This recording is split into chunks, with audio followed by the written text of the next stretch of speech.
గోవింద మధుసూదన హరి గోవింద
ఈ రోజు మాత్రమే వైకుంఠం ద్వారా బ్రాహ్మణంలో నిలబడి ముక్కోటి దేవతలంతా కూడా స్వామివారిని సేవించుకునే భాగ్యం కలిగిన పవిత్ర దినము. అందుకని దయచేసి లోపల ఉన్న భాగవతములు భక్తులు అంతా కూడా వెలుపలికి రావాల్సిందిగా కోరుతున్నాం. వెలుపలి నుండి స్వామివారిని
దయచేసి అందరూ వసక్రమంలో వచ్చి హాస్టల్ తీసుకోవాల్సిందిగా కోరుతున్నాం.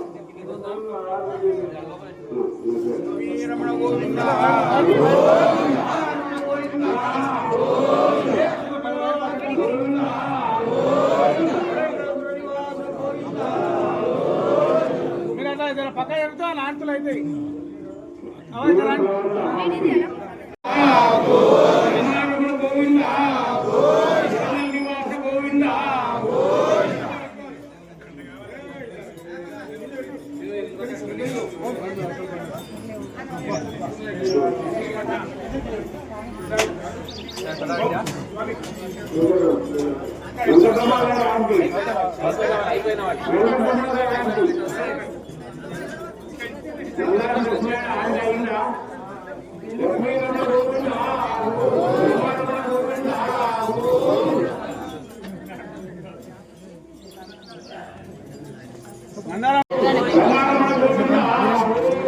నరసింహ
మందారం ఓం ప్రకాష్ కుటుంబ సభ్యుల హారతి. మందారం ఓం ప్రకాష్ కుటుంబ సభ్యుల హారతి. లక్ష్మీనమ గోవింద సమానమ గోవింద లక్ష్మ లక్ష్మ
వైభవంగా ఈరోజు ముక్కోటి ఏకాదశి పవిత్రమైనటువంటి దినము. 33 కోట్ల దేవతలంతా కూడా ఆ పరమపదవాసుడైనటువంటి పాలకడలిలో శయనిస్తూ ఉన్న యోగ నిద్రలో ఉన్నటువంటి నారాయణుడు ఈరోజు మేల్కాంచి ఆ వైకుంఠ ద్వారం దగ్గర అమ్మవారితో కలిసి ముక్కోటి దేవతలకందరికీ కూడా తన దివ్యమైనటువంటి స్వరూప దర్శన మహాభాగ్యాన్ని కలిగిస్తాడు అని శాస్త్రం. అలా 3 కోట్ల దేవతలకందరికీ కూడా మహద్భాగ్యమైన దర్శనాన్ని కటాక్షించే ఈ పవిత్రమైనటువంటి దివసాన్ని ముక్కోటి ఏకాదశి అనే పేరుతో పిలువబడుతుంది. ఈనాటి నుండి భగవంతుడు యోగ నిద్ర నుండి జాగృతావస్థలో ఉండి లోకాలన్నిటినీ కూడా తన దివ్యమైనటువంటి అనుగ్రహం చేత సంరక్షణ చేస్తూ ఉంటాడట. అలాంటి వైభవోపేతమైనటువంటి భగవద్ అనుగ్రహాన్ని మనము కొడంగల్ క్షేత్రంలో పరమ భాగవతోత్తముడైన నందారమ్మిడిదొడ్డి నరసింహగుప్త గారి భక్తి ప్రపత్తికి పర్యవసానంగా వెలిసినటువంటి శ్రీ వెంకటేశ్వర స్వామి వారి సన్నిధానంలో ఈనాడు పవిత్రమైన ముక్కోటి ఏకాదశి ద్వారదర్శన మహోత్సవాన్ని నిర్వహించుకుంటూ ఉన్నాం. ఈనాటి విశేషం ఏమిటంటే ఆ అమ్మవారు చేస్తూ ఉండేటువంటి ధనుర్మాస వ్రతంలో ఉండే పవిత్రమైనటువంటి పాశురము ఈరోజు ఎల్లే ఇలంగిళియే ఇన్నమరంగుదియో జిల్లే నడియే నంగై మీర పదురుహిన్రేన్ అనే పవిత్రమైనటువంటి పాశురం తిరుప్పాణి ఆళ్వార్ అనేటువంటి మహనీయుని యొక్క అంశతో జన్మించినటువంటి ఒకానొక గోపికను ప్రబోధిస్తూ ఉన్నది ఆండాళ్ళు తల్లి. అమ్మా, మాతో పాటు నువ్వు కైంకర్యంలో భాగస్వామ్యం వహించడానికి రావలసింది అంటే మీరంతా గోల చేయకండమ్మా అని అంటుందట లోపల నుండి. అయ్యయ్యో, గోల కాదు, స్వామిని మనమంతా కూడా సేవించుకోవడానికి నీ కంఠ మాధుర్యంతో స్వామిని మరిపింపచేసే శక్తి మనోహరమైనటువంటి శ్రావ్యమైన సంగీత మాధుర్యం కలిగినటువంటి కంఠం నీది కనుక నీవు వచ్చి మాతో పాటు స్వామి యొక్క గానం చేస్తే స్వామి అనుగ్రహిస్తాడమ్మా, రావలసింది అని చెప్పి ఆహ్వానిస్తూ ఆ గోపికను ప్రబోధిస్తూ ఆ ఆళ్వారాచార్యుల యొక్క వైభవాన్ని కీర్తిస్తున్న పవిత్రమైనటువంటి దినము. కొడంగల్లో విశేషంగా వేలాది జనము మధ్యన స్వామి యొక్క ఉత్సవాన్ని అందరము తిలకిస్తూ ఉన్నాం. మరికొద్దిసేపట్లో ఆస్థానం జరుగుతుంది. ఆ తర్వాత భాగవత తీర్థ ప్రసాద గోష్ఠితో ఈనాటి కైంకర్యం విజయవంతమవుతుంది అని చెప్పుతూ ఓం నమో వెంకటేశాయ.